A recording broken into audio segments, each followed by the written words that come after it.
first site we are visiting today in Haywards Heath. It's situated in a really tranquil setting, just a short journey into Brighton or less than an hour into central London.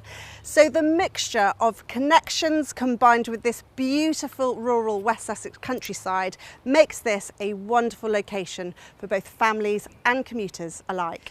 The centre of town is roughly 3 miles away, where you'll find all the local amenities plus loads of green spaces to explore. There's a selection of 2, 3, 4 and 5 bedroom properties, so there are options for everyone. We're looking in the 3-bedroom terraced house today, so let's go take a look.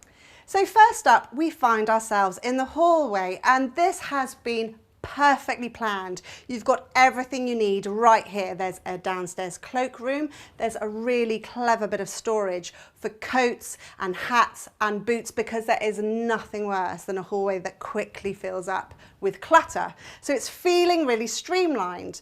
The next thing you can think about then is the design, and I think bring in the colour. Don't just think of a hallway as somewhere that needs to be painted all white.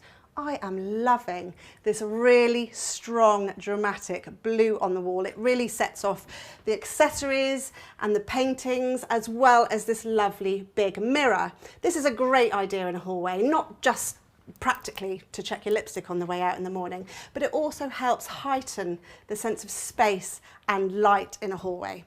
So altogether, all these elements are really pulling together to create the perfect first impression. Now for the heart of the home, right here behind me, the kitchen dining room.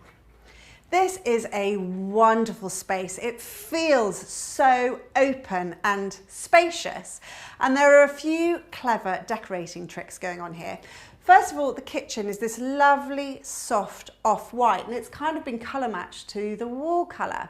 Now what this does is means that the kitchen units just kind of quietly recede into the background. The kitchen isn't the hero in this room, and it allows colour and pattern to be used elsewhere in the space to create a really strong focal point.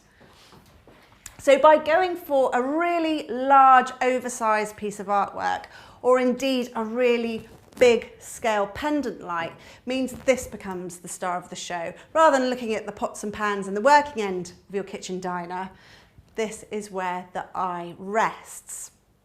So I think a really good tip is to go bigger than you dare, be it with lighting or even vases and accessories, or indeed a great big huge canvas. It just creates a really big lift and a great sort of first impression in a space. The other thing I'm really enjoying in here is this colour green. It's really, really rich and luxurious, and you'll see there's also lots of plants in this room, which connects so beautifully to the outside space. There's some really lovely large clear pane French doors here that overlook a beautiful garden and that gorgeous Sussex countryside beyond. Since we've been spending so much more time at home, combined with this gorgeous weather we've been having, we've really come to appreciate our outdoor spaces and indeed our gardens. Now, when you buy a new home, you get a blank canvas with the garden. You're not inheriting anybody else's design scheme, so you can start from scratch.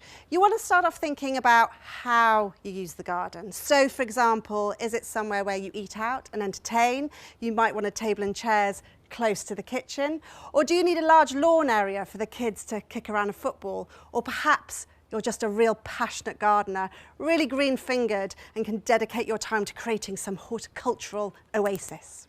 So this house has 3 generous double bedrooms, 1 with an ensuite. However, it's the kids' room that's my favourite in this house. Let's go take a look. So you can have real fun with kids' rooms, and wow, isn't this mural so cool and amazing? It's a great way to add a bit of personality to a kid's bedroom. My tip is to, if you are going to use a strong pattern or paint colour, always put it behind the headboard. That means when you're relaxing and try and get to sleep at night, you're not looking at the busyness. And indeed, they've picked this really lovely duck egg blue, which I think is the perfect shade to create a nice, relaxing, sleepy bedroom.